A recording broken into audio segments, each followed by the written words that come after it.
Zdrcující zprávy otřásly celým světem. Na Ukrajině zmizelo v ohnivé bouři více než 1100 lidí a Kim Jong-un propukl v nekontrolovatelný vztek. Co to znamená pro globální konflikt a stabilitu? Prozkoumáme, co se děje a opatření, která budou přijata, nenechte si to ujít. Před spuštěním videa doporučujeme aktivovat zvonek a přihlásit se k odběru, aby vám žádné z našich videí neuniklo. Pomohli byste kanálu dále růst a nadále přinášet kvalitní obsah. Bez dalších řečí začněme s videem.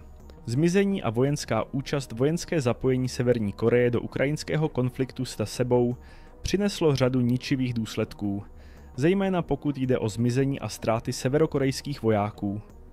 Nedávno zprávy naznačovaly, že se během násilností na Ukrajině ztratilo přibližně 1100 lidí, což vyvolalo velké znepokojení jak na mezinárodní úrovni, tak v rámci Kim Jong-unova vlastního režimu.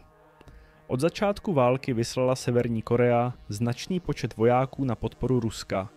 Odhaduje se, že více než 10 000 severokorejských vojáků bylo nasazeno v oblasti Kursk, kde čelili ukrajinským silám. Toto nasazení si však vyžádalo vysoké lidské náklady. Podle zpráv jihokorejských tajných služeb bylo v boji zabito kolem 300 severokorejských vojáků a 2700 zraněno. Tato čísla jsou alarmující a odrážejí tvrdou realitu konfliktu. Vojenská angažovanost Severní Koreje na Ukrajině je prvním případem, kdy se země přímo zapojila do rozsáhlého konfliktu od korejské války 550 až 530. Tento vývoj nejen podtrhuje rostoucí spojenectví mezi Pchjongjangem a Moskvou, ale také upozorňuje na potíže, kterým čelí severokorejští vojáci v moderním válečném prostředí. Mnohým z nich chybí odpovídající výcvik, aby se přizpůsobili pokročilým technologiím používaným na bojišti, jako jsou drony a moderní válečné taktiky. Zprávy naznačují, že na severokorejské vojáky je vyvíjen nátlak, aby v případě zajetí ukrajinskými silami spáchali sebevraždu. Tento extrém odráží úroveň kontroly a nátlaku, který režim vyvíjí nad svými jednotkami. V jednom hlášeném případě se severokorejský voják pokusil odpálit granát, když mu hrozilo zajetí a křičel jeho jméno, vůdce Kim Jong-una. Tato situace zdůrazňuje nejen strach vojáků ze zajetí, ale také zoufalství, které ze své situace pociťují. Podmínky, ve kterých tyto jednotky operují, jsou nejisté. Často jsou nuceni bojovat bez řádného výcviku a s malou znalostí terénu, což výrazně zvyšuje riziko ztrát. Nedostatečná připravenost a závislost na ruských velitelích prohloubily taktické a komunikační problémy na bojišti. Moderní válka představuje výzvy, kterým severokorejští vojáci dosud nečelili, což vede k vysokému počtu obětí. Hromadná zmizení mezi severokorejskými jednotkami navíc vyvolávají otázky o účinnosti režimu při řízení svého vojenského personálu v době krize. Ekonomický tlak uvnitř Severní Koreje přivedl mnoho rodin na pokraj přežití, což přimělo některé muže, aby narukovali do armády v naději, že vydělají vyšší příjmy. Tato finanční úleva však přichází s vysokými náklady a nízkou odezvou. Zatímco čelit brutální válce, kde jsou jejich životy neustále v ohrožení, se zdá být východiskem pro lepší kvalitu života, slíbené platby se zdají být jen prázdným slib. Psychologický dopad na tyto jednotky je značný. Mnoho vojáků se může cítit chyceno mezi svou loajalitou k režimu a touhou přežít. Příběhy o vojácích, kteří si raději vezmou život, než aby byli zajati, jsou srdcervoucím svědectvím o duševním stavu, do kterého je dohnal totalitní režim. Severokorejská vojenská angažovanost na Ukrajině není jen geopolitickou záležitostí. Je to lidská tragédie, která postihuje tisíce rodin a celé komunity v zemi. Jak boje pokračují a oběti přibývají, je důležité si uvědomit, že za každým číslem je osobní příběh, rodina postižená ztrátou a nejistá budoucnost. Hospodářský a sociální dopad. Zmizení 1100 severokorejských vojáků na Ukrajině mělo významný dopad na ekonomiku a společnost Severní Koreje. Země již tak poznamenané chudobou a izolací. Tato zpráva narušila rovnováhu nejen ve vojenské, ale i ekonomické sféře, kde režim Kim Jong-una čelí zásadním výzvám, které by mohly ovlivnit dlouhodobou stabilitu jeho vlády. Ekonomika Severní Koreje byla léta v úpadku, což ještě zhoršily mezinárodní sankce, uvalené kvůli jejímu jadernému programu a omezení vyplývající z pandemie koronaviru, která ji v roce 2020 snížila o 4% a 5%, takže v ní žije 60% populace. Pod hranicí chudoby. V této souvislosti mohla být vojenská angažovanost Severní Koreje v ukrajinském konfliktu chápána jako příležitost získat příjmy prostřednictvím dodávek zbraní do Ruska. Lidská cena tohoto rozhodnutí však ukázala zjevné chyby v rozhodování s nedávnými oběťmi. Dohoda o zbraních mezi Severní Koreou a Ruskem byla oslavována jako mega dohoda a zpočátku byla považována za potenciálně oživující severokorejskou ekonomiku. Zisky z prodeje raket a projektilů měly podle odhadů dosáhnout 1 miliardy dolarů. Další příjem, který by mohl pomoci zlepšit finanční kapacitu země a usnadnit přístup k základním dovozům, jako jsou potraviny a technologie. Nebylo však uznáno, že tyto ekonomické výhody nebyly nutně určeny ke zvýšení kvality života běžné populace. Navzdory potenciálním ekonomickým ziskům zůstává politická a sociální struktura Severní Koreje hluboce autokratická a skorumpovaná. Takže většina výhod plynoucích z dohody s Rusko by se pravděpodobně zaměřilo na skorumpované státní kasy, aby se nedostali k běžným občanům. To vyvolává etické dilema o tom, jak je rozdělováno bohatství v zemi, kde vláda kontroluje téměř každý aspekt ekonomického života. Významný je také společenský dopad zmizení. Rodiny pohřešovaných vojáků čelí zničující nejistotě. Ztráta člena rodiny tyto rodiny nejen citově zasáhne, ale může mít i vážné ekonomické dopady. Ve společnosti, kde již mnoho rodin bojuje o přežití, může být ztráta živitele katastrofální. Navíc skutečnost, že mnoho vojáků je naverbováno pod ekonomickým tlakem, zdůrazňuje chmurnou realitu. Mnozí vidí vojenskou službu jako způsob, jak uniknout extrémní chudobě. Tento útěk je však může zavést do smrtících situací na bojišti. Ekonomické zoufalství nutí mladé muže narukovat do armády, ale podmínky, za kterých jsou posíláni do boje, jsou nebezpečné a nelidské. Dalším důvodem k obavám příbuzných a přátel je možná odveta, kterou proti nim může podniknout severokorejská vláda poté, co se jejich příbuzní ztratili.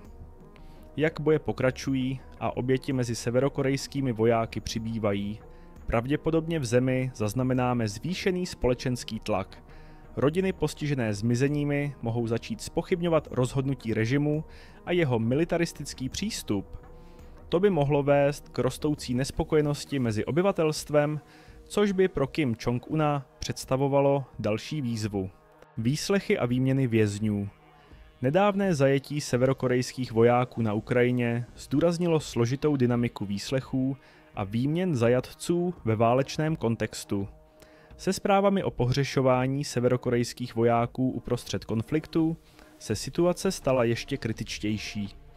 Výslechy ukrajinských sil zajatých vojáků odhalují nejen informace o zapojení Severní Koreje do války, ale také vyvolávají etické a strategické otázky týkající se zacházení se zajatci a nakládání s informacemi v době války. Od začátku konfliktu bylo hlášeno, že kolem 12 000 severokorejských vojáků bylo posláno bojovat po boku ruských sil. Aktivní zapojení těchto vojáků však zůstalo do značné míry skryto, protože Rusko i Severní Korea se snažili svou roli v konfliktu bagatelizovat. Zajetí 2 severokorejských vojáků v ruské oblasti Kursk poskytlo Ukrajině jedinečnou příležitost prokázat přímé zapojení Pchjongjangu do války a zároveň je to perfektní příležitost pokusit se pochopit postavení severokorejských vojáků ve válce. Zajatí vojáci byli převezeni do Kyjeva, kde byli vyslýcháni ukrajinskými bezpečnostními službami SBU. Tento proces není jednoduchý, neboť vězni nemluví anglicky ani rusky, což vyžaduje zásah korejských tlumočníků ve spolupráci s jihokorejskými zpravodajskými službami. Složitost severokorejského jazyka a kultury přidává do procesu výslechu další vrstvu, která může stížit získání jasných a přesných informací. Během výslechu vězni prozradili podrobnosti o svých zkušenostech z bojiště a podmínkách, za kterých byli posláni do boje. Jednou z nejvíce znepokojujících informací je, že oni, severokorejští vojáci, jsou pod silným tlakem, aby je donutili spáchat sebevraždu, pokud jsou zahnáni do kouta a zajati nepřítelem.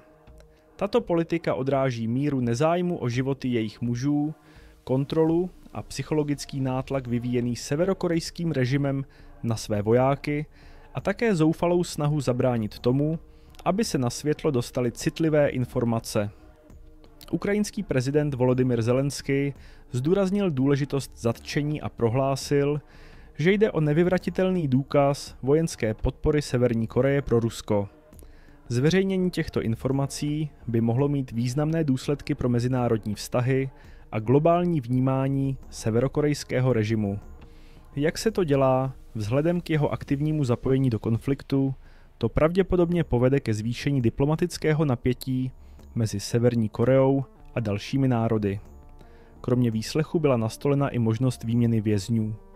Zelenský navrhl vyměnit zajaté severokorejské vojáky za ukrajinské zajatce, zadržované ruskými silami.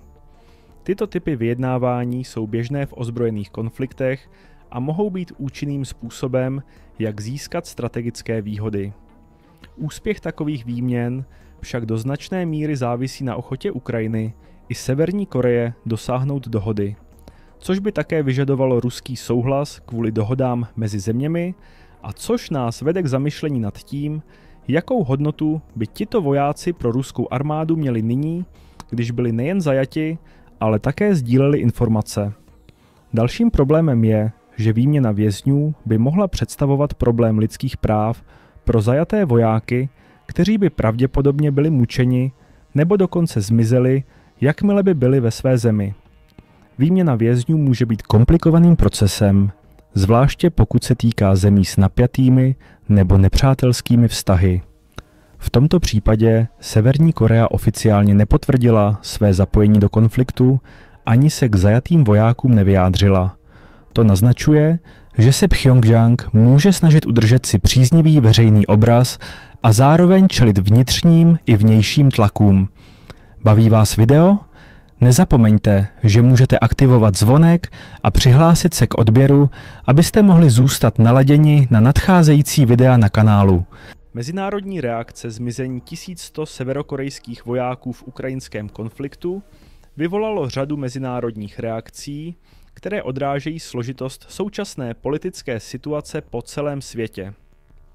Tato událost nejen zdůraznila zapojení Severní Koreje do války, ale také vyvolala obavy z dlouhodobých důsledků pro regionální a globální stabilitu. Od začátku konfliktu Severní Korea údajně vyslala více než 10 000 vojáků, aby bojovali po boku ruských sil na Ukrajině. Toto aktivní zapojení vedlo ke zvýšení diplomatického napětí, zejména mezi Jižní Koreou, Spojenými státy a dalšími západními spojenci. Ukrajinský prezident Volodymyr Zelenský má ve svém postoji jasno a prohlásil, že Ukrajina je ochotna vyměnit zajaté severokorejské vojáky za ukrajinské zajatce zadržované Ruskem. Tento návrh nejen zdůrazňuje strategii Ukrajiny získat taktické zisky v konfliktu, ale také zdůrazňuje význam válečných zajatců při diplomatických jednáních. Možnost výměny vězňů je delikátní a složitá záležitost, zvláště když se týká vojáků z režimu tak represivního, jako je Severní Korea. Mezinárodní reakce byly smíšené. Zatímco některé země vyjádřily obavy z vojenské angažovanosti Severní Koreje na Ukrajině, jiné to považovaly za příležitost k posílení svých vlastních politických programů. Situaci pozorně sleduje například Soul, který se obává, že by zapojení Severní Koreje do konfliktu mohlo posílit její vojenské schopnosti. Mezinárodní společenství je rovněž znepokojeno širšími důsledky severokorejské angažovanosti na Ukrajině. Někteří analytici varují, že tato situace by mohla povzbudit další autoritářské režimy, aby se přímo zapojili do ozbrojených konfliktů, což by mohlo dále destabilizovat různé regiony světa. Aliance mezi Ruskem a Severní Koreou je vnímána jako potenciální výzva pro globální bezpečnost, zvláště pokud se Pchjongjangu zapojením do konfliktu podaří získat pokročilé vojenské technologie nebo bojové zkušenosti. Domácí výzvy v Severní Koreji. Uprostřed konfliktu na Ukrajině se pro režim Kim Jong-una objevila řada významných vnitřních výzev. Tato událost nejen poukazuje na nejistou vojenskou a ekonomickou situaci země, ale také upozorňuje na sociální a politické napětí, které by mohlo ještě více destabilizovat totalitní režim. Jak režim čelí těmto krizím, začíná být jasné, že vnitřní výzvy jsou hluboké a mnohostranné a ovlivňují jak mocenskou strukturu, tak každodenní život občanů. Jednou z hlavních výzev je ekonomický dopad, který účast v konfliktu měla. Severní Korea byla již před svou angažovaností na Ukrajině v prekérní situaci, její ekonomika byla oslabena desetiletími mezinárodních sankcí a neúspěšnými domácími politikami. Zaměření režimu na vývoj programů jaderných zbraní a balistických raket odklonilo klíčové zdroje, které mohly být vynaloženy na zlepšení infrastruktury a sociálních služeb, jako je zdravotní péče a potraviny. Zprávy o pohřešovaných vojácích by mohly zvýšit ekonomické napětí, zatímco postižené rodiny čelí další nejistotě a nouzi. Potravinová krize je další kritickou výzvou, kterou ještě zhoršila pandemie a uzavření hranic. Od začátku propuknutí koronaviru Severní Korea zachovává přísná omezení, která brání vstupu základního zboží a služeb. To vedlo k nárůstu fám o úmrtích hladem v zemi.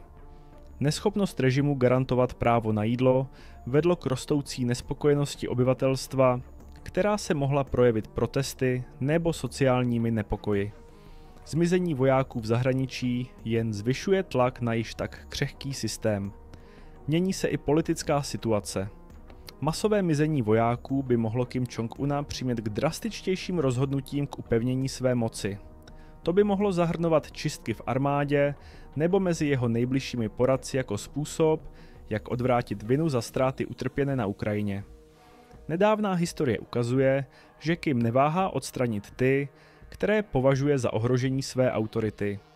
Takové čistky mohou vytvořit v režimu ještě napjatější prostředí, kde je loajalita nezbytná pro přežití. Jak se tyto události vyvíjejí, pravděpodobně uvidíme zvýšené napětí mezi různými frakcemi v rámci severokorejské vlády. Rovnováha mezi dělnickou stranou, armádou a rodinou Kimů byla vždy křehká. Nedávné ztráty by však mohly tuto rovnováhu narušit a vést k vnitřním bojům o moc. Pokud má armáda pocit, že její vedení nedokázalo ochránit své vojáky, mohlo by to vést ke ztrátě důvěry v Kim Jong-una a jeho administrativu. V mezinárodním měřítku má situace také významné důsledky pro Severní Koreu. Tradiční spojenci jako Čína a Rusko bedlivě sledují, jak Kim Jong-un zvládá tuto vnitřní krizi. Pokud režim vykazuje známky slabosti nebo nestability, může to ovlivnit jeho vnější podporu a dále zkomplikovat jeho ekonomickou situaci. Mezinárodní společenství již prosazuje změnu severokorejské politiky kvůli porušování lidských práv a agresivnímu vojenskému rozvoji. Jakýkoliv náznak nestability by mohl být vnímán jako příležitost ke zvýšení těchto tlaků. Bezprostřední budoucnost Severní Koreje je nejistá. Vzhledem k tomu, že Kim Jong-un čelí těmto vnitřním výzvám vyplývajícím z masových zmizení na Ukrajině, bude muset pečlivě vyvážit své reakce vůči svému obyvatelstvu i zahraničí. Nedostatek transparentnosti ohledně toho, co se skutečně děje s jejími vojáky, by mohl vést ke zvýšené nespokojenosti mezi občany, kteří již nyní bojují o přežití v extrémně obtížných podmínkách. Děkujeme, že jste s námi zůstali až do konce. Pokud se vám video líbilo, nezapomeňte se přihlásit k odběru kanálu, ať vám neunikne žádný náš připravovaný obsah. Chcete-li dostávat upozornění pokaždé, když zveřejníme nové video, zapněte si zvonek s upozorněním. Tímto způsobem budete vždy informováni o našich nejnovějších dobrodružstvích, doporučeních a mnohem více. Rádi bychom pokračovali v růstu a podělili se s vámi o další vzrušující zážitky. Také pokud máte nějaké připomínky, návrhy, nebo nám jen chcete říct, co si myslíte, zanechte nám svůj vzkaz v komentářích.